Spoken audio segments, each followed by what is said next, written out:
첫 번째 발표는 창원대학교 박사과정인 임지훈님의 논문으로 공기지별식 태양열 블록 기술 개발을 통한 난방 및 급탕에너지 절감에 대한 연구입니다. 발표 진행해 주시기 바랍니다. 공기지별식 태양열 블록 기술 개발을 통한 난방 및 급탕 에너지 절감에 관한 연구를 발표할 주식회사 세연인시 대표 임지훈입니다. 본 연구는 창원대학교 건축공학과 강은혜 박사와 최정민 교수분과 코웍으로 진행하였음을 알려드립니다. 목차는 연구팀 소개부터 기술 개발 개요 순으로 납품 사례까지 발표를 하도록 하겠습니다. 연구팀 소개를 하겠습니다. 발표자는 저 임지훈입니다. 현재 창원대학교 건축공학과 박사과정에 있고요. 공동 연구자는 강은혜 박사, 창원대학교 건축공학과 박사를 마쳤고 최정민 교수, 창원대학교 건축공학과 교수로 재직 중이십니다.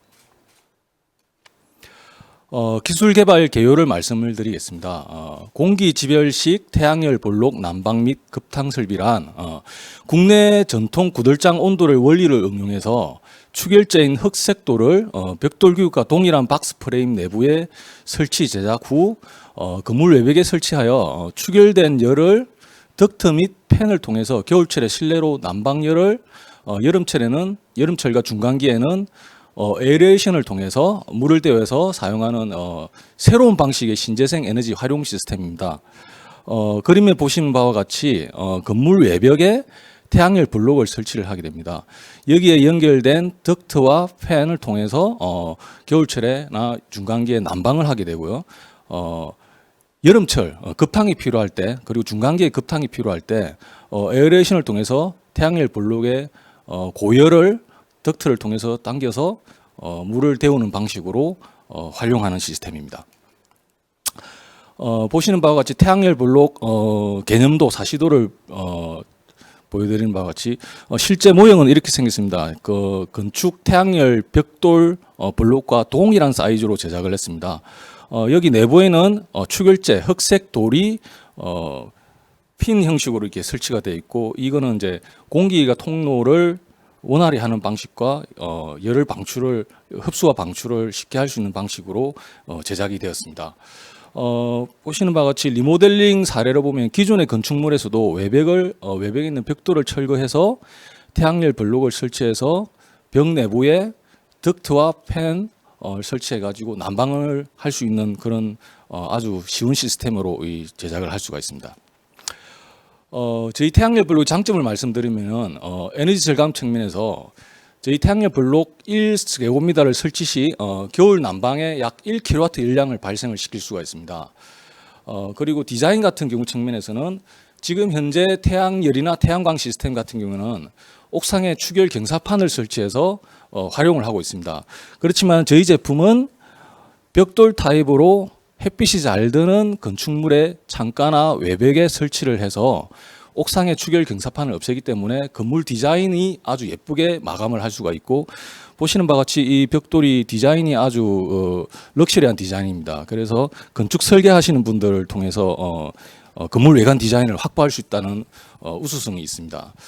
그리고 편리한 유지 관리 추결 탱크가 없습니다. 그리고 옥상 외부에 있는 추결 경사판이 없고 거기에 부속되는 철골 프레임, 배관, 밸브, 열교환기 없습니다. 그래서 단순한 구성으로 제작이 되고 만들 수 있기 때문에 아주 좋은 이점이 있고요.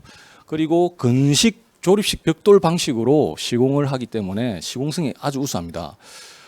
그리고 저희 제품은 돌, 철판, 유리만으로 사용해서 2차 환경 오염이 없죠. 그러니까 그 최근에 폴리실리콘 이런 것들이 발생이 돼가지고 매립 폐기물이 발생하고 그게 환경 오염을 일으킨다고 하는데 그런 측면에서는 2차 오염이 전혀 없습니다. 그리고 저희 제품은 돌, 철판, 유리로 만들어져 있기 때문에 부식이 없고 건물이 한번 설치되면 수명이 뭐 40년, 80년 사이라고 볼 수 있으면 영구적으로 쓸 수 있는 그런 제품입니다. 그리고 최근 이슈인 이제 그린 뉴딜 산업의 신성장 동력이 될 수가 있고 그리고 태양광과 태양열의 균형 있는 발전을 이룰 수 있다는 그런 큰 장점이 있습니다. 이번 연구의 범위나 목적 방법을 말씀드리면은 태양열 블록을 이용해서 덕트와 송풍기와 제어부를 연결해서 난방 에너지가 얼마나 절감되는지를 연구를 했습니다.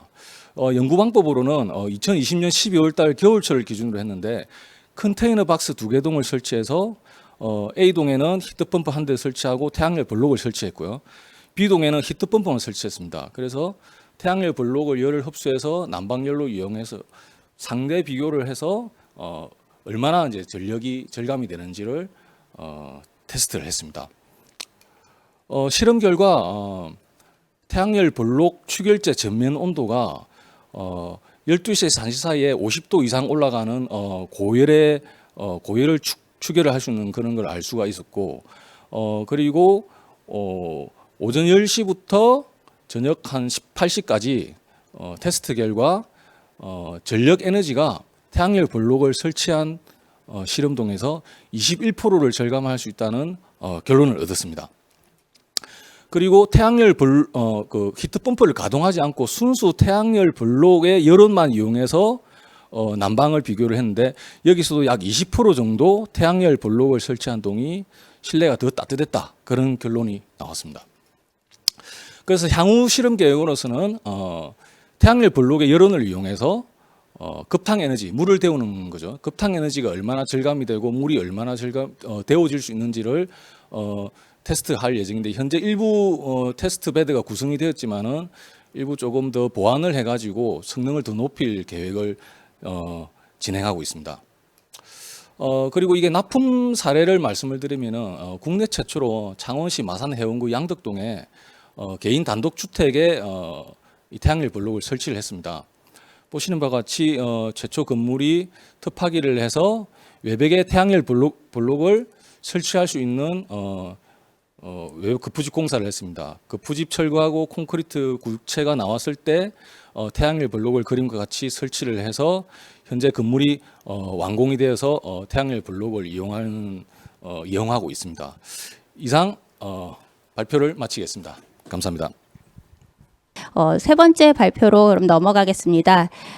주식회사 이스퀘어 ENC의 박노호 대표님께서 BIPV의 흐름과 방향에 대해서 발표를 해주시겠습니다. 자, 대표님 부탁드립니다. 네, 안녕하십니까. 반갑습니다. 저는 이스퀘어 ENC의 박노호 대표입니다. 이 시간에는 우리가 잘 알고 있는 태양광 발전 장치 PV하고는 조금 차이가 있고, 또한 건물에 부착되는 일명 빌딩 어터치드 포토볼테이크라는 BAPV하고도 구분이 되는 빌딩에 인티그레이트된, 즉 빌딩에 일체화되어 있는 포토볼테이크 BIPV 부분의 흐름과 방향에 대해서 설명을 좀 드리고자 하겠습니다.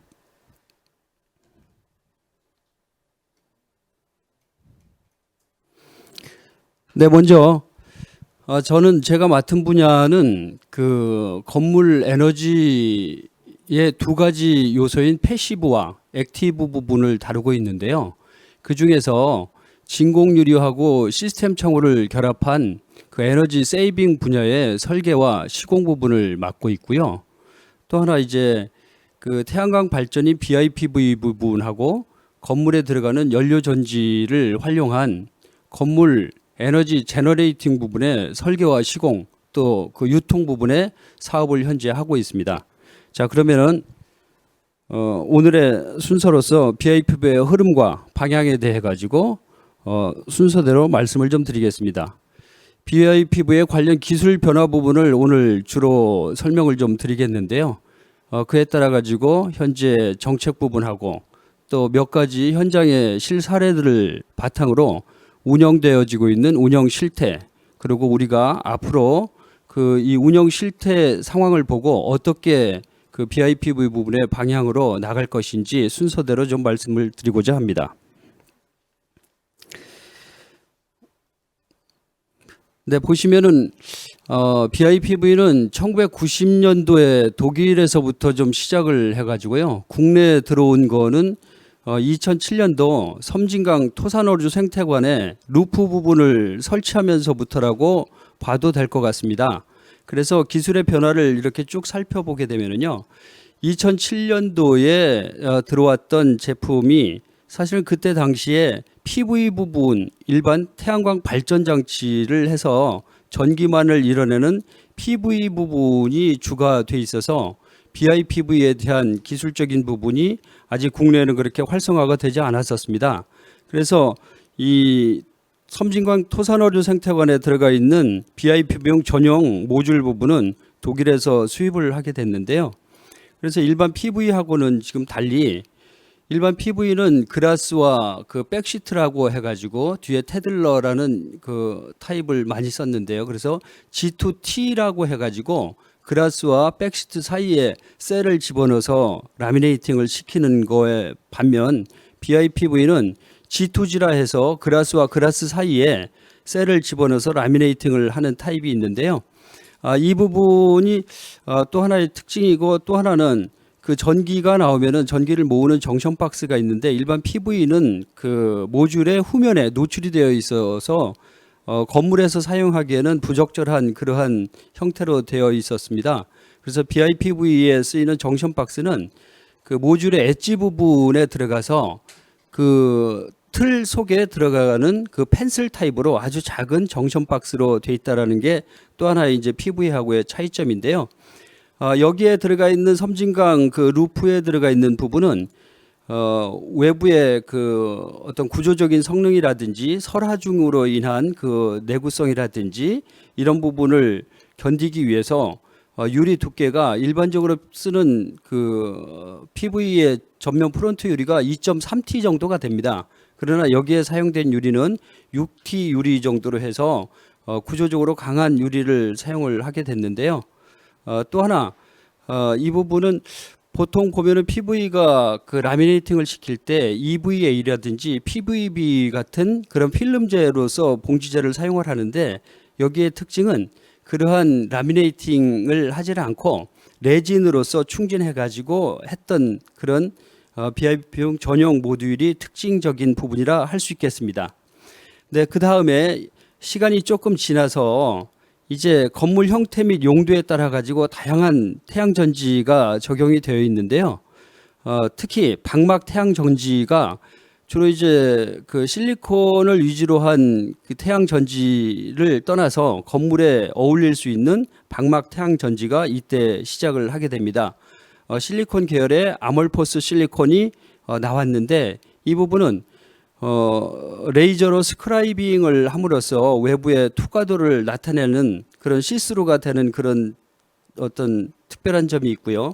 또 하나 CIGS 같은 경우는 플렉시블한 그러한 건물의 어떤 형태에 맞춰서 할 수 있는 그런 특징이 있고 또 CIGS의 여러 가지 장점이 있습니다만은 크리스탈 실리콘 같은 경우는 향이라든지 각도에 상당히 민감합니다만은 CIGS는 그에 비해서 조금 덜하다 해서 건물 용도에 요즘 많이 쓰고 있는 그런 추세입니다.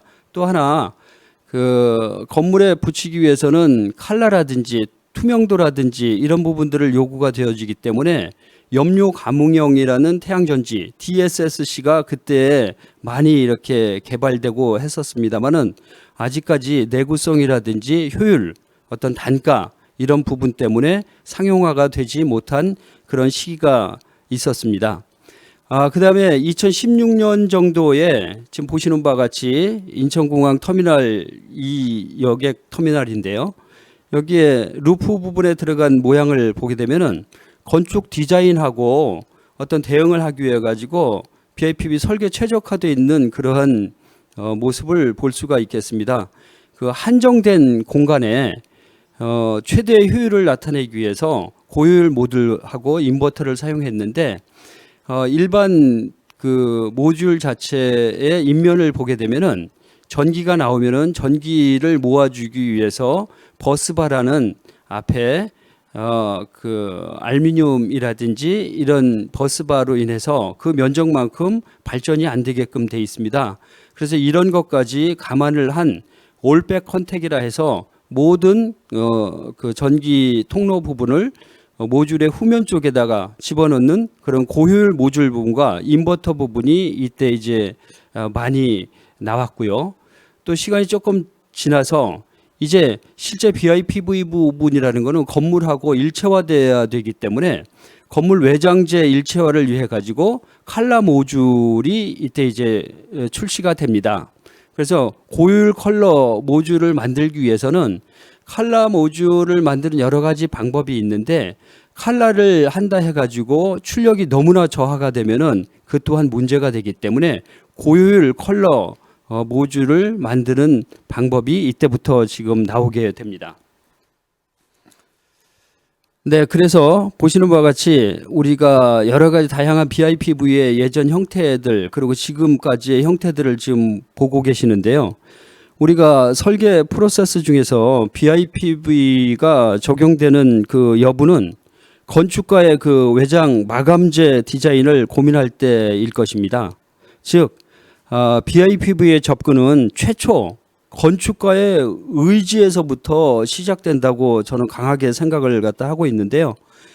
보시는 바와 같이 기존의 모듈을 기반으로 최선의 디자인을 구현하는 설계에는 한계가 있었습니다. 그래서 건축가들에게는 BIPV 부분이 큰 호응을 얻지 못한 게 지금 현실입니다. 보시는 바와 같이 그 셀의 어떤 노출이라든지 또 모듈의 색상이 검푸른 색상으로 일관된다든지 그래서 우리가 조금 더 건축물과 일치할 수 있는 디자인이 요구되었으면 하는 이런 욕구가 있었는데요.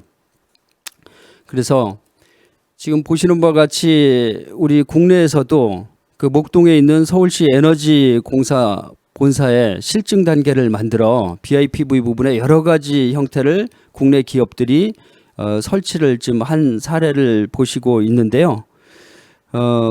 우리 이 칼라 모듈의 기술의 진보에 따라 가지고 이렇게 여러 가지의 형태가 되어 있는데 지금 오른쪽에 있는 그 교회라든지 그 오피스 건물에는 이미 상용화되어서 부착되어 있는 그런 형태도 보실 수가 있겠습니다.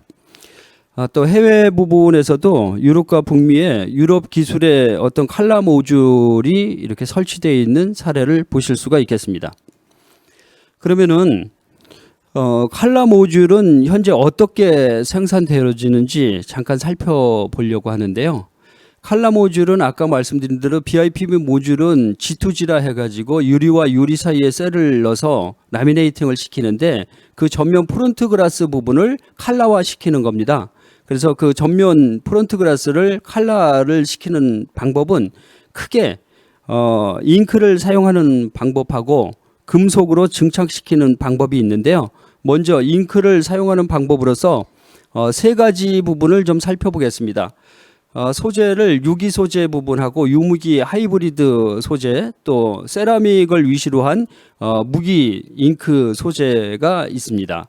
먼저 유기 소재 부분을 보면은요 여러 가지 장점이 있는데 칼라가 아주 선명하다 또 색상이 자유롭다 이런 그 장점에 비해 가지고 우리가 그 전면 칼라 유리 내부 쪽에 코팅을 하게 되는데 그 칼라 유리 내부 쪽에 코팅 막하고 라미네이팅을 시키는 그 EVA라든지 PVB하고 수분이 침투가 되면은 박리가 이게 잘 일어나는 그런 현상이 있습니다.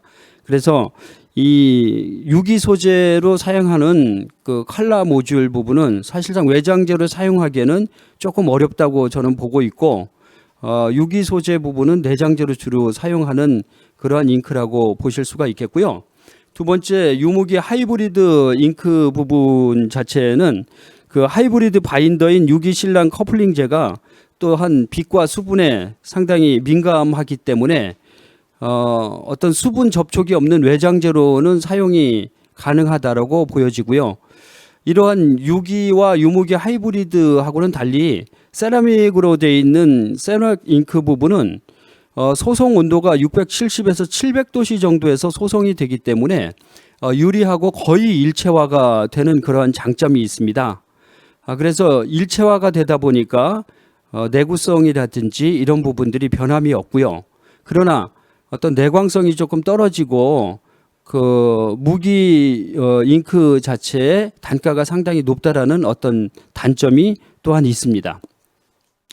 자, 그러면은 이러한 잉크를 가지고 어떻게 그 칼라 유리를 만드는지, 칼라 유리 만드는 방법이 한 3가지인가 있는데요. 그 상태를 한번 살펴보겠습니다. 먼저 스크린 프린팅 방법인데, 이 방법은 우리가 예전에 그 좀 80년대 90년대 했던 등사 방법하고 유사한 부분입니다.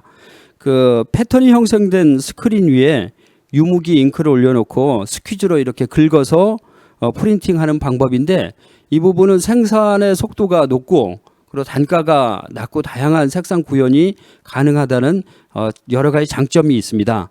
두 번째, 스프레이 코팅 방법이 있는데, 스프레이 코팅 방법은 기판 위에 그 마스크를 올려놓고 마스크 위에서 노즐로 그 분사를 시키는 방법이 있는데, 이 부분은 균일도가 좀 낮은 부분에 비해서 또한 생산성이 높습니다. 또한 무기 잉크인 그 세라믹 부분을 사용했을 때는 노즐 관리가 좀 어렵다라는 좀 그런 좀 단점이 좀 있고요. 세 번째, 밑에 3D 프린팅 방법을 보시면은 잉크를 사용하는 그 방법으로서 유리를 칼라화시키는 가장 현대화되어 있는 그 방법 중에 하나라고 보실 수가 있겠습니다. 3D 프린팅 방법이 있는데, 이 부분에 대해서는 다양한 색상을 구현하고 모든 어떠한 형태든 그 형상을 구현할 수가 있는데, 생산성이 상당히 좀 낮고 단가가 높은 게 지금 단점입니다만은, 그러나 BIPV 부분에서 요구되어지는 외부의 외장재 마감 부분의 그 프린팅 방법으로는 현재로서 3D 프린팅 방법이 가장 최적이 아닌가, 이렇게 저는 생각을 하고 있습니다. 그리고 잉크로서 이렇게 그 칼라를 만드는 방법 이외에 금속을 그 진공 증착해서 만드는 칼라 방법이 있는데, 이 방법은 스퍼터링 공법이라는 우리가 그 디스플레이 쪽에서 많이 쓰는 그런 방법이고 반도체에서 쓰는 방법인데요. 이 부분을 응용해서 진공 증착을 하는 방법입니다. 그래서 10의 마이너스 3승 토르 정도 되는 진공 챔버 안에서 그 타겟 물질에 어떤 그 강한 그 힘이 되는 그 플라즈마 이온이 금속을 때림으로써 금속 표면에서 금속이 그 원자가 튀어나와서 그 붙이고자 하는 그 유리 쪽에 붙이는 방법이 스퍼터링 방법인데요. 그 몰리브덴 같은 금속을 타겟팅해서 올리게 되면은 그레이 색상이라든지, 또 티타늄을 타겟팅으로 하면 화이트, 또 구리, 니켈 같은 부분을 타겟팅 금속으로도 많이 사용을 하고 있는데, 이 부분은 그 빛의 방향에 따라 가지고 컬러가 여러 가지가 나오고 있고, 또 하나 어떤 한 로에서 나와도 컬러 부분에 대한 거가 조금 이색이 있다라는 단점이 있고요. 또 하나의 문제는 건축에서 사용하는 사이즈가 상당히 다양한 반면에 이 부분은 그 스퍼터링 장비에 의해서 사이즈가 결정이 되기 때문에 대형 사이즈라든지 사이즈의 그 대응에 대한 다양성이 조금 적다라는 게 단점으로 지금 나와 있습니다. 자, 그래서 이때까지 칼라 모듈을 이렇게 그 만드는 방법과 종류에 대해 가지고 봤는데요. 그런데 칼라 모듈이 아까 보시는 것 같이 어떤 잉크를 사용하는 에 따라 가지고 또 어떤 외부에 있어서 환경에 따라 가지고 문제점들이 이렇게 있는데, 지금 사진에서 보시는 바와 같이 외장재로 쓰였는데 그 모듈 부분에 프론트 글라스하고 지금 박리가 돼서 모양이 조금 안 좋은 사진들을 이렇게 볼 수가 있습니다. 그래서 우리가 외부에 붙여지는 이러한 그 칼라 모듈이 요구되어지기는 합니다만은, 미완성되어 있는 칼라 모듈을 부착한다는 것은 BIPV 시장의 활성화 부분에서 상당히 좀 저해가 된다라고 보여지고 있습니다. 그러나 다행스러운 것은 아직까지는 칼라 모듈이 테스트 베드인 그런 상태이기 때문에, 또 우리가 이러한 방향으로 가야 될 부분이기 때문에 실증을 통해서 충분히 검증을 통해서 나오면은 사용하는 데 문제가 없으리라고 보여지고 있습니다. 그래서 BIPV 부분에 그 향후에 나갈 부분은 우리가 외부하고 일체화되는 어떤 다양한 칼라 구현 부분과 또 그렇다고 해서 그 BIPV가 가지고 있는 전기를 생산하는 부분에서 너무나 그 출력 저하가 되면 안 되기 때문에 출력 저하를 최소로 하는 그러한 칼라 모듈이 나와야 되겠고요. 그에 따라서 우측에서 보시는 바와 같이 대리석과 같은 석재 모양의 디자인이라든지 금속성 모양의 디자인이라든지 이런 부분들이 모두 다 가능하다는 거 하고요. 또 하나 이제 BIPV 부분이 건물에 쓰이다 보니 그 빛 반사 부분에 대한 빛공에 대한 우려가 많이 있는데 이 부분은 그 유리 표면 부분을 에칭 처리를 함으로써 거꾸로 그 빛의 굴절에 따라 가지고 모듈의 출력을 향상을 시키고 빛 반사를 없앨 수 있는 그런 형태를 만들 수가 있는데요. 지금 보이시지는 않겠지만은 하단부에 보면은 그 광택도를 나타내는 그로스 값이 표시가 되어 있는데요. 92.1 그리고 우측은 7.5라고 되어 있는데 일반 BIPV용 그 전면 그 유리에서 나오는 광택도의 그로스 값이 왼쪽은 92.1 그리고 우측은 식각을 해서 그 에칭을 한 부분이 그 그로스 값이 7.5 정도가 되니까 빛 반사 부분에 대해서는 이러한 처리를 함으로써 충분히 커버를 할 수가 있다라는 걸 보실 수가 있겠습니다. 네, 다음은 그 BIPV 관련해서 정책 및 시장 부분을 간략히 한번 보겠는데요. 재생에너지 3020 이용 계획 중에서 BIPV 관련 내용을 이렇게 한번 보게 되면은 2022년도까지 그 0.7기가와트 또 2023년부터 2030년까지 1.7기가와트로 이렇게 확대한다는 아주 청신호가 이렇게 나와 있는데 또 하나 저는 이제 이런 부분도 있겠지만은 그 제로 에너지 빌딩 의무화 부분이 작년서부터 공공 건물을 위시로 해가지고 지금 시작되었기 때문에 2025년이 되는 이 시점까지 쭉 발달이 되고 2025년 이후에는 더욱더 급속히 BIPV 부분에 대한 시장이 커지리라고 이렇게 보고 있습니다. 지금은 신재생 에너지 공공 의무화 부분에 의해 가지고 BIPV가 많이 들어가고 있는데요. 올해는 그 의무화 부분이 공공 건물에서 30% 이상을 그 신재생 에너지로 지금 사용을 하다 보니 예전에는 약 한 뭐 12%, 15%, 18%일 때는 옥상의 PV라든지 어떤 지열이라든지 이런 부분으로서 전부 커버를 할 수가 있는데 현재로서 30% 이상을 맞추려다 보니까 한정된 공간 때문에 대부분이 인면이라든지 루프 쪽으로 지금 BIPV가 많이 오게 되는데요. 이 부분도 현재 모자라서 건물 연료전지 쪽으로도 지금 많이 가고 있는 그런 상태입니다. 또 하나 이러다 보니까 시장이 한 사이트에서 약 한 10억 정도의 그 BIPV 부분의 규모였는데 규모가 커지다 보니까 한 사이트당 약 한 50억 정도의 규모로서 이렇게 대형 규모가 좀 많이 이렇게 나와 있는 부분들이 있고요.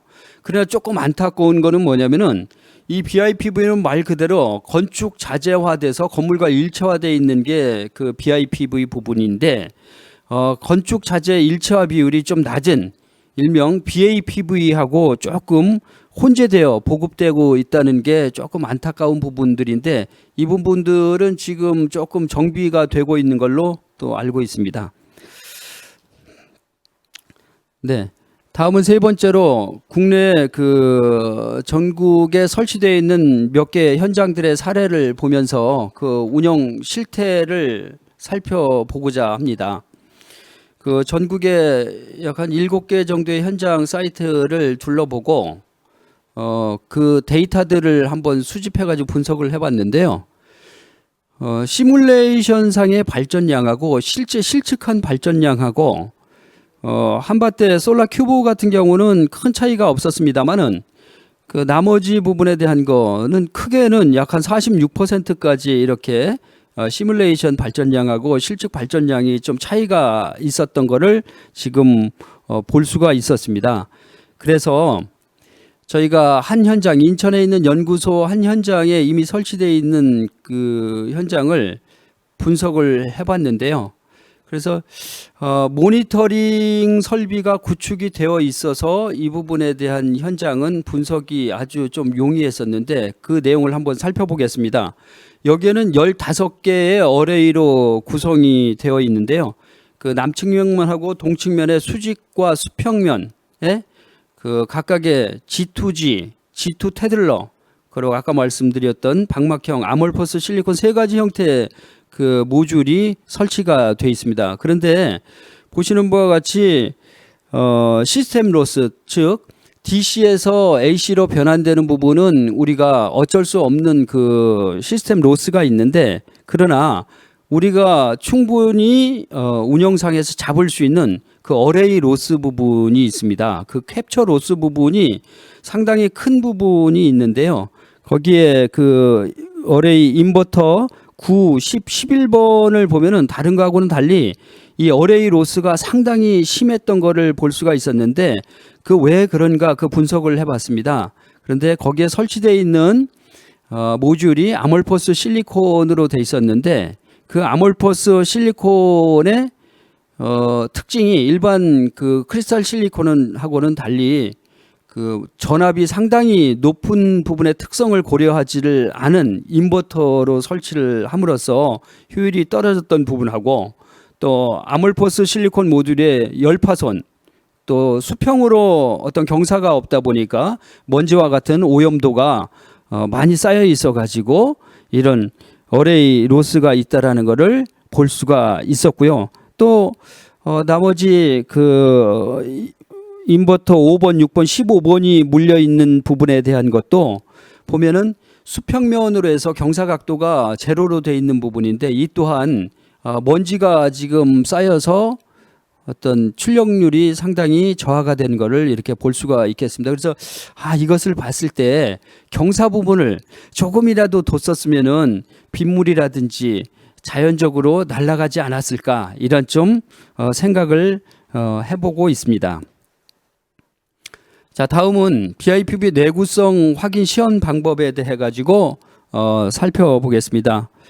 요거는 그 EU에서 사용하고 유럽 쪽에서 사용하고 있는 그런 가이드라인인데요. 유럽에서는 IEC 63092를 표준으로 잡고 그 모듈 부분의 요구 사항하고 시스템의 요구 사항 파트 1, 2로 나눠서 이렇게 관리를 하고 있는데, 각각의 그 형태별이라든지 위치에 따라 가지고 그 시험 방법에 대한 그 가이드라인이 나와 있습니다. 국내에서는 그 2016년 BIPV 모듈 성능 평가를 하기 위해서 KSC 8577을 제정하면서 평가 기준이 수립이 되어 있는데요. 먼저 정기적인 특성 실험 부분에서는 물론 이제 발전 성능 실험을 비롯해 가지고 여러 가지 고온 고습, 뭐 단자 강도 시험, 이런 여러 가지 특성 시험들을 지금 하고 있습니다. 그리고 BIPV는 또 하나의 특징이 건축 부자재이기 때문에 건축 자재에 따른 외부의 그 성능 실험을 똑같이 우리 외부의 창호 실험이든 외벽 시험 하듯이 같은 시험 방법을 지금 하고 있습니다. 조금 더 시간이 좀 많이 지났기 때문에 제가 좀 넘어갈 것들은 넘어가면서 말씀을 드리겠습니다. 그리고 건물의 용도에 따라 가지고 차음 성능 또한 만족을 갖다가 시켜야 되겠고요. 그래서 지금 현재 설치되어 있는 그 BIPV에 대한 운영 상태에 따른 그 문제점과 그 개선 방안 부분에 대해 가지고 몇 가지 나와 있는 사례들을 이렇게 말씀드려 보겠습니다. 지금 이 부분은 지붕층의 스노우가드의 지속적인 음영으로 인해 가지고 그 핫스팟이 일어난 부분인데요. 그 음영 부분의 그 셀 부분이 지금 저렇게 그 온도에 의해 가지고 탄 부분을 보게 되는데, 이와 같은 거는 모듈 내부에 바이패스 다이오드를 적절히 배치를 하게 되면은 음영이 지는 부분으로 인한 핫스팟 부분을 방지할 수가 있겠고요. 마찬가지로 이것도 다른 구조물에 의해 가지고 그 핫스팟이 일어나서 그 안쪽에 있는 그 봉지재인 PBB가 이렇게 녹는 현상을 볼 수가 있겠고요. 마찬가지 그 어떤 CCTV로 인한 거, 난간대로 인한 거, 또 접속반 인버터로 인한 음영, 이런 부분으로 인해 가지고 PBB 부분이 손상된 것을 지금 보실 수가 있겠습니다. 이 부분은 그 BIPV 부분의 엣지 부분이 수분에 노출됨으로써 박리가 되어 있는 상태인데요. 이렇게 PBB라든지 특히 EVA 같은 경우는 수분에 노출되면 상당히 취약하기 때문에 그 수분에 노출되지 않도록 실링을 충분히 해야 될 것으로 보여집니다. 또 이 부분은 그 케이블 부분에 대한 손상인데 BIPV 모듈을 부착시키기 위해 가지고 그 모듈을 고정시키는 그 고정 핀과 간섭이 생기는 부분들인데 이 부분은 케이블 가이드라인을 설치해 가지고 피할 수 있는 부분이 되겠고요. 또 이 부분은 수평면에 설치되어 있는 BIPV 부분인데 상당히 큰 사이즈의 발전량으로 모듈로 인해 가지고 중간에 움푹 이렇게 들어가는 형태인데 지금 일반 PV가 2.3T의 유리를 사용한다면은 BIPV 유리는 그 구조상이라든지 내구성을 확보하기 위해 가지고 충분한 유리 두께가 필요한 것으로 이렇게 보여집니다. 다음은 설치 사례 부분인데요. 요거는 왼쪽에 있는 부분이 그 그라스와 그 백시트가 붙어 있는 그 사례이고 우측은 그라스와 그라스 사이에 들어가 있는 그런 사례인데 둘 다 단열이 필요 없는 그런 사례가 되겠습니다. 그래서 보시는 바와 같이 이런 형태가 나오겠고요. 네. 다음은 이제 외부에 단열이 돼 있는 그 판넬 위에 그 경사지게끔 모양을 나타내는 그런 BIPV가 되겠는데요. 지금 이와 같이 이것도 외부에 부착이 되다 보니 비단열로 들어가 있습니다. 설치된 현황을 보실 수가 있겠고요. 지금 이건 유니트 커튼홀에 들어가는 단열 BIPV 형태인데요. 지금 시간 관계상 바로 그림으로만 보고 좀 넘어가겠습니다. 내부에 케이블 연결선을 보실 수 있는 그림이고요. 네, 그래서 형성되어 있는 종로에 그리고 또 하나 이제 유지 보수가 조금 더 용이하기 하기 위해 가지고 이런 부자재 부분들을 현재 사용을 하고 있는데 지금 잘 사용되어 있는 부분이 이게 여의도에 지금 들어가 있는 건물 중에 하나가 있는데요. 이게 버티컬 섹션을 호리젠탈 섹션을 자른 부분인데 저쪽에 케이블 가이드가 들어가 있는 부분을 보실 수가 있겠습니다. 네, 이거는 버티컬 부분이 이렇게 되어 있고요. 네, 마지막으로 아까 보신 바와 같이 BIPV 부분이 이제 가야 될 부분이 상당히 많이 있는데 우리가 BIPV 부분을 제대로 이렇게 활용하고 이렇게 쓰기 위해 가지고는 모니터링 시스템이 꼭 있어야 된다는 걸 좀 강조를 하고 싶고요. 지금 상당히 많이 좋은 그런 스마트되어 있는 모니터링 기술들이 많이 개발되어 있기 때문에 BIPV에서는 이 부분이 상당히 필요하다. 이렇게 생각이 되어지고 마지막으로 제가 말씀드리고 싶은 것은 BIPV는 건축가의 의지에 의해서 이 부분이 그 활성화가 될 수 있는 부분이기 때문에 우리는 건축가가 잘 이 부분을 많이 쓸 수 있는 기술을 개발을 해야 되고 건축가는 우선적으로 BIPV를 검토를 할 수 있는 그러한 마인드를 가져야 되지 않을까라는 말씀을 드리면서 오늘의 발표를 마치도록 하겠습니다. 감사합니다. 지금 이제 오랫동안 기다리고 계셨던 네 번째 발표자이십니다. 한국건설기술연구원의 정승현 수석연구원님께서 근린 단위 녹색 건축 인증의 개발과 적용에 대해서 발표를 해주시겠습니다. 발표 진행해 주시기 바랍니다. 네, 안녕하세요. 한국건설기술연구원 정승현 수석연구원입니다. 저는 오늘 근린 단위 녹색 건축 인증 개발이라는 것을 주제로 발표를 하도록 하겠습니다. 콘텐츠가 되겠고요. 첫 번째 제가 말씀을 드릴 것은 제가 하고자 하는 그 내용의 어떤 배경이 될 수 있는 부분인데요. 말매의 눈물에 대해서 잠깐 먼저 말씀을 드리겠습니다.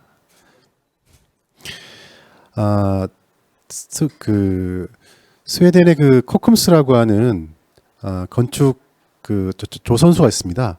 조선소가 있는데 이 조선 산업이 이제 사양 산업으로 접어들면서 이 조선소를 이제 폐쇄를 하게 됩니다. 그러면서 이 조선소에 있던 골리앗 아주 큰 크레인을 한국의 현대중공업에게 단돈 1달러에 매각을 하게 되죠. 1달러에 매각을 한 이유는 이 크레인을 옮겨가는 비용이 더 비쌌기 때문에 철거하는 비용이 비쌌기 때문에 이제 뭐 상징적인 의미로 1달러에 이제 매각을 하게 됩니다. 이 그림의 하단부에 보시면은 그 크레인이 배에 실려서 떠나가는 장면이 있는데요. 이때 이 그 스웨덴 국영 방송에서는 이 장면을 보여주면서 많은 사람들이 자신의 일터와 커뮤니티에 큰 역할을 했던 조선소의 상징과 같았던 골리앗 크레인이 한국으로 떠나가는 모습, 그거 보면서 많이 울었다. 그래서 이제 말매의 눈물이라고 했습니다. 쇠퇴에 대한 그 어떤 조선소의 어떤 그런 역사를 가지고 있던 곳이었는데요. 그랬던 말매가 저태 전환기를 이제 거치면서 친환경 도시로 변모하게 되죠. 예. 어떻게 보면 요즘 탄소 중립이라든지 이런 이슈가 많이 있는데요. 그 이전부터 이 말매는 탄소 중립을 위한 여러 가지 노력들이 이루어졌습니다. 먼저 이 지역을 새로운 도시 환경을 만들기 위해서 주변 여건부터 바꿨죠. 덴마크하고 그 바다를 두고 이제 건너편에 이제 이 말매가 있는데요. 외래순 다리라고 하는 긴 다리를 만들어서 덴마크 코펜하겐하고의 경제권을 통합하는 그런 작업들을 했고요. 그리고 이 말매가 친환경 생태도시로 발전하기 위한 시티 오브 투마로우라고 하는 프로젝트를 시행하게 됩니다. 그러면서 이 지역이 이제 지열 발전도 이용하고 풍력이라든지 에너지라든지 친환경 에너지라든지 그리고 친환경 건축물 이런 부분들을 많이 적용하는 그런 사업을 하게 됩니다. 전 여기서 이제 초점을 두고 본 것은 이 지역을 어떻게 보면 이제 도시 재생이라고 하는 과정을 거쳤다고 볼 수 있는데요. 그 과정에 영국의 근린 단위 녹색 건축 인증인 브림 커뮤니티즈라고 하는 것을 도입한 것입니다. 이 지역에 개발을 하고 새롭게 만드는 데 있어 가지고 어떤 기준과 설계 계획에 대한 방법과 가이드라인 부분들을 이 녹색 건축 인증의 것들을 많이 따라서 이제 사업이 이루어진 것이죠. 그에 따라서 이 지역이 말매가 친환경 도시로서의 어떤 면모를 갖추게 되었다고 할 수 있습니다. 제가 두 번째 말씀을 드리는 것은 앞서 말씀드렸던 것은 녹색 건축 인증에서 근린 단위로까지 확장이 되어서 성공적으로 적용된 사례를 한번 보여드렸고요. 그렇다면은 뭐 다른 국외 사례들은 어떤 것이 있는지도 한번 알아보고 그리고 우리의 현재 상황은 어떤지를 좀 조사를 해봤습니다. 우리나라에서도 녹색 건축 인증을 근린 단위로까지 확장을 하고자 하는 연구들이 많이 있었죠. 저도 이제 관련된 연구들이나 보고서들을 찾아봤습니다. 본 결과 어떤 방향성이라든지 일부 항목이라든지 일부 해외의 사례들을 국내에 가져와서 해외의 기준을 가져와서 국내에 적용해보는 그런 연구들이 이제 있었습니다. 하지만 여전히 부분적이고 뭐 분류 체계 수준에서 머무르고 있다고 제가 판단을 했었고요. 그래서 뒷부분에 제가 말씀을 드리겠지만 이 연구에서는 최종적으로 전체 평가 지표 체계를 다 구성을 했고요. 실제 각 항목별로 어떻게 평가할 것인가도 만들어 봤습니다. 그리고 실제 대상지 도시를 대상으로 근린 단위를 대상으로 평가도 진행을 했습니다. 그렇다면 근린 단위가 왜 중요하냐? 지금 우리가 그 녹색 건축 인증에서 인정할 때 건축물 단위로 하지 않습니까? 물론 공동주택에서는 이제 단지 전체를 보긴 하는데요. 근린 단위는 어떻게 보면은 지구 단위 또는 도시 단위로 볼 수 있는데요. 건축물이 들어서기 전에 그 지역, 지구 단위 전체에 대한 고려가 먼저 이루어져야 되지 않을까라는 것이죠. 이 그림은 마스터 플래닝 단계, 피지빌리티, 타당성, 설계, 건설, 그 다음에 점유하고 사용하는 단계를 거치게 되는데 제일 앞부분에 있는 마스터 플래닝 단계에서는 opportunity, 기회는 굉장히 높고요. 코스트, 비용은 낮습니다. 이 단계에서 계획을 어떻게 수립하는가에 따라 가지고 우리가 비용을 얼마나 더 투입할지, 우리가 가지고 있는 기회를 얼마나 소진할 것인가 라는 것이 결정이 된다고 봅니다. 그래서 근린 단위에서는 잠재성을 최대화하고 비용을 최소화할 수 있는 단초가 될 수 있는 단계라고 말씀을 드릴 수가 있습니다. 물론 제가 그 비교한 거는 영국과 미국과 일본 세 개인데요. 물론 독일도 있습니다. 독일도 있고 호주도 있고 캐나다도 있습니다. 좀 대표적인 걸로 제가 과거에 연구했던 논문에서 봤던 것들로 보면은 영국 같은 경우에도 브림 커뮤니티가 있고 리드 네이버후드 디벨롭먼트가 있죠. ND라고 하는. 예. 그리고 카스비 일본 같은 경우에는 어반 디벨롭먼트라고 해가지고 도시개발 차원에서의 이런 것들을 볼 수가 있는데 그뿐만 아니라 시티즈라고 해가지고 도시 단위로까지도 확장된 것으로 해서 이 평가 인증 체계를 가장 많이 가지고 있는 그런 부분이라고 할 수 있습니다. 하지만 우리나라 그 녹색 건축 인증 GCD 같은 경우에는 공동주택이라든지 이런 부분으로 건축물 중심으로 되어 있고 아직까지 근린 단위 수준으로 나아 있는 그런 스킴이나 평가 체계는 없습니다. 그래서 제가 이번 그 연구를 통해서 근린 단위 평가 체계를 한번 GCD에 기반을 해서 만들어 봤습니다. 먼저 그 근린 단위 평가 체계의 원칙과 목표에 대해서 말씀을 드리겠습니다. 이 기존에 있는 GCD 빌딩에서 건축물 단위의 GCD죠. GCD에서 커뮤니티로 이제 확대가 된 것으로 보시면 되고요. 이 별개의 것이 아니라 이 GCD 커뮤니티 내에도 GCD 빌딩에 대한 인증 여부를 포함하는 부분도 있듯이 연계가 되어 있도록 되어 있습니다. 마찬가지로 GCD 커뮤니티도 도시나 지구 단위에서의 탄소 중립을 실현하기 위한 항목들과 기준들로 구성이 되어 있습니다. 정의와 목적은 말씀드린 것 같고요. 대상을 말씀드리면 중규모에서 대규모에 이르는 블록형 건축 사업이라든지 지구 단위 계획 대상 및 도시 재생 사업에 이러한 기준들이 적용될 수 있을 것으로 봅니다. 첫 번째는 인증 기준 적용 유형과 대상 사업입니다. 제가 목적이 있었는데요. 이 근린 단위 커뮤니티, 근린 단위 녹색 건축 인증이 적용이 된다고 한다 그러면 커뮤니티가 발전하고 성장하는 과정을 좀 모니터링 할 수 있었으면 좋겠다는 것이 제 의견이기도 했고 자문 의견에서 많이 반영이 나왔습니다. 왜냐하면 건축물은 시공을 하고 준공을 하게 되면 바로 사용할 수가 있죠. 사용 떨어지면. 그런데 이제 도시 같은 경우에는 계획안이 수립되고 도시가 완성이라고 하는 기간이 도대체 언제가 완성인가를 저희가 명확하게 제시할 수가 없습니다. 택지가 조성이 되었을 때를 완성이라 한다 그러면 아직 그 위에는 건축물이 안 들어서기도 했거든요. 그래서 커뮤니티는 앞으로도 계속 발전하고 성장할 수 있는 그런 대상이기 때문에 이러한 것들을 모니터링하는 과정으로서의 평가 체계가 적용되지 않겠냐라고 본 것입니다. 그래서 이것을 계획안 인증과 사용 후 인증으로 구분했습니다.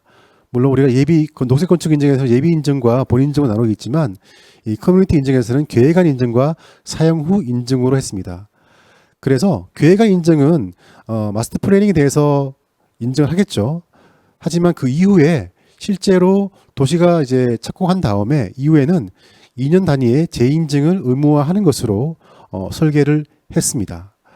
이것은 커뮤니티가 어떻게 완성이 되었다는 준공이 되었다 끝났다라고 하는 시점을 파악하기 힘든 과정에서 계속적으로 발전하는 수정과 보완을 거치면서 계획이 이루어지는 도시계획이라든지 지구 단위의 어떤 조성 특성을 반영한 것이라고 볼 수 있습니다.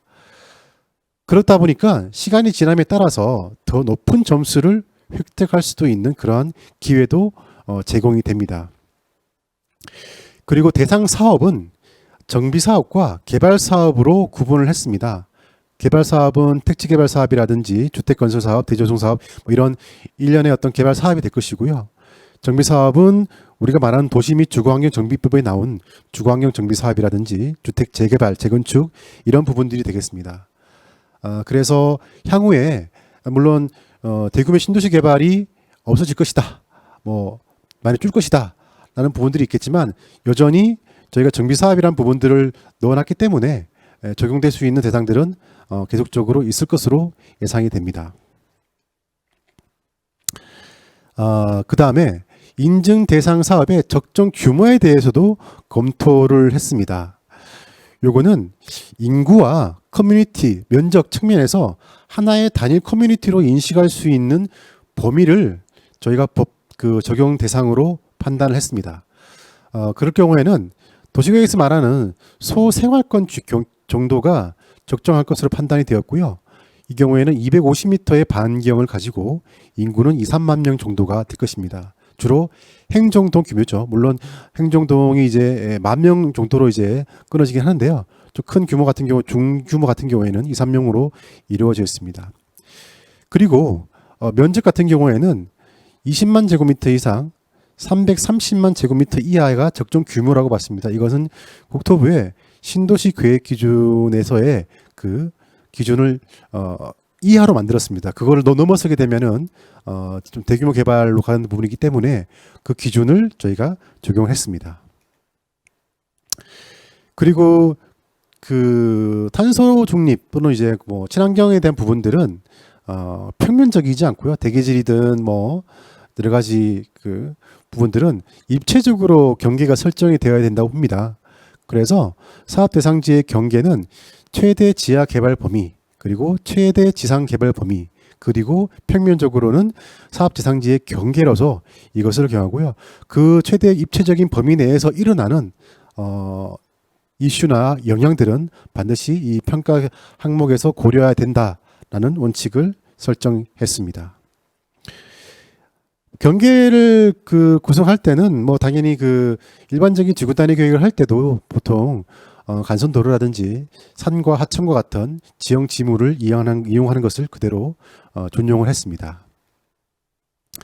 자, 그래서 저희가 이 근린단위 그 녹색 건축 인증에 대한 평가 항목을 전체 총 19개 정도를 만들어 봤습니다. 처음에는 이 기준을 기존에 있던 녹색 건축 인증 건축물 단위의 녹색 건축 인증에 있는 것을 그대로 준용해서 토지 이용 및 교통, 그다음에 뭐 그 유지 관리 이런 식으로 지금 이제 하려고 했었는데요. 실내 환경이라든지 좀 맞지 않는 부분들도 있었고, 또 그 기준을 준용하다 보면 저희가 도시나 근린 단위에서 추가적으로 고려돼야 되는 부분들을 넣고 싶었는데 고려돼야 되는데 굉장히 저희가 설문이나 연구를 통해서는 중요한 항목으로 뽑아졌지만 넣을 수 없는 부분이 있어서 저희가 최대한 기존에 있는 것들을 유지를 하면서 일부 조금 이제 변경하는 것을 좀 만들었습니다. 그래서 전문 분야가 입지, 토지 이용 교통계획, 방제, 에너지 생산 공급 시설, 자원순환 시설, 생활환경, 가로환경 이렇게 되어 있습니다. 뭐 토지 이용 교통계획이라든지 방제, 에너지, 자원순환, 생활환경 부분은 기존에 있던 것과 마찬가지긴 한데요. 여기는 여기다 추가적으로 저희는 입지라고 하는 부분들, 도시계획이나 지구단위 부분의 중요한 부분이 어디에 개발할 것이냐, 어디를 개발할 것인가가 굉장히 큰 이슈거든요. 예, 입지에 대한 부분들을 넣었고요. 그리고 가로 환경에 대한 부분들을 넣었습니다. 건축물 내부가 아닌 건축물 외부의 보행 환경이라고도 할 수 있죠. 이렇게 보행 환경, 사람이 많이 잘 걸어 다닐 수 있는 보행 환경이 만들어지면 차를 적게 탈 것이고, 예, 교통에 대한 탄소에 대한 영향도 줄어들 것이고, 친환경적인 부분이 있을 수 있다라는 관점에서 이렇게 평가 항목을 만들었고요. 그리고 세부적인 항목과 세부 평가 항목들을 설계를 했습니다. 하지만 이렇게 만든 세부 평가 항목들이 실제 적용할 수 있을까라는 부분들에 대해서도 검증이 필요가 하죠. 그래서 저희는 이것들에 대해서 평가를 하기 위한 준비를 했습니다. 먼저 실제 평가를 좀 더 구체적으로 할 수 있게끔 해설서를 만들기 위한 준비를 했죠. 기존에 있던 녹색건축 인증에 있는 해설서 또는 평가 기준에 나와 있는 부분과 유사한 방식으로 세부 평가 기준을 평가 목적, 평가 방법, 배점 등으로 해가지고 저희가 작성을 했습니다. 평가 목적 같은 경우에는 좀 더 이것이 환경 보존에 기여하는지, 자원 절약에 기여하는지, 에너지 절감에 기여하는지를 좀 명확하게 하기 위해서 표를 추가를 하였고요. 그리고 배점에 있어서도 제가 여러 번 시뮬레이션을 통해 가지고 최적의 배점을 한번 만들어서 조정을 했습니다. 산출 기준도 그 기존에 있던 평가 방법과 그 산출 기준에 나와 있는 가중치에다가 배점을 곱하는 방식은 기존의 녹색 건축 인증과 동일한 방식으로 작성을 했습니다. 물론 계산을 해서 넣는 부분도 있고요. 가부를 판단해 가지고 체크리스트 식으로 해서 점수를 부여하는 방식도 넣어놨습니다. 자, 네 번째는 이제 지금까지 말씀드렸던 부분을 가지고 저희가 한번 시범 적용을 하고 그 시범 적용된 것들 가지고 환류를 한번 했습니다. 시범 적용 대상지는 수도권과 비수도권으로 구분을 했고요. 공공주택지구, 마곡 뭐 이렇게 어떤 지구와 요새 좀 이슈가 되고 있죠. 스마트시티에 들어있는 세종과 부산의 스마트시티 지역을 했습니다. 이게 점수에 대해서 좀 이슈가 될 것 같은데요. 단순히 저희가 연구로 테스트해 본 것이기 때문에 어떤 뭐 그 절대적인 그런 가치를 가졌다고는 판단하시지 마시기 바랍니다. 자, 이거 시범 적용한 결과가 되겠습니다. 전체적으로 제가 이게 적었는데요. 본 결과는 최종 평가 항목 및 방법론 확정 이전에 분석용으로 도출한 것이기 때문에 참고로 봐주시면 되겠습니다. 평가 결과 최고 점수가 많이 나온 곳이 그 63.5 정도가 나왔고요. 그래서 이게 보니까 제가 기준을 70점을 잡으면은 다 탈락하게 됐다고요. 예. 하지만 각 모든 대상 지역의 최고점만을 다 모아가지고 맥스를 뽑아보니까 74점까지는 가능하겠구나 라는 게 나타났고요. 좀 더 이게 그 탄소 중립이라든지 이런 그 친환경적인 요소를 좀 더 강조한다 그러면 이러한 그 항목들도 충분히 달성할 수 있을 수준이다라고 판단을 했습니다. 이 평가 결과에 대해서 저희가 한번 환류를 하기 위해서 검토를 해봤습니다.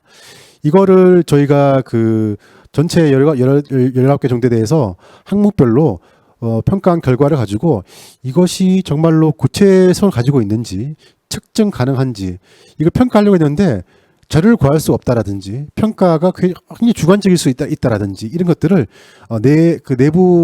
내부적으로 검토를 했습니다. 그래서 이거를 뭐 적용성과 합리성 그리고 합리성은 목표 우리가 달성하고자 하는 탄소 중립에 대한 목표가 달성할 수 있는가에 대한 부분들도 검토를 했죠. 왜냐하면 가로 환경 같은 경우에는 보행자 환경을 만드는 것이 친환경 도시와 뭔 관계 있을까라고 할 수도 있잖아요. 하지만 보행 환경이 만들어진다 그러면 차량의 이동이라든지 게 아니라 걸을 수 있는 환경이 충분히 친환경적인 요소에도 반영할 수 있다라는 쪽으로 해서 제가 검토를 긍정적으로 했습니다. 그리고 법적인 타당성에 대한 부분들도 이것이 다른 항목이나 법에서 충돌되는 것이 있는지도 판단을 해서 이렇게 검토 사항들을 넣어서 최종적으로 저희가 해설서를 만들어서 지금 정책을 하기 위한 내부 추가적인 검토 작업에 들어가고 있습니다. 좀 보완할 부분들이 아직도 있긴 한데요.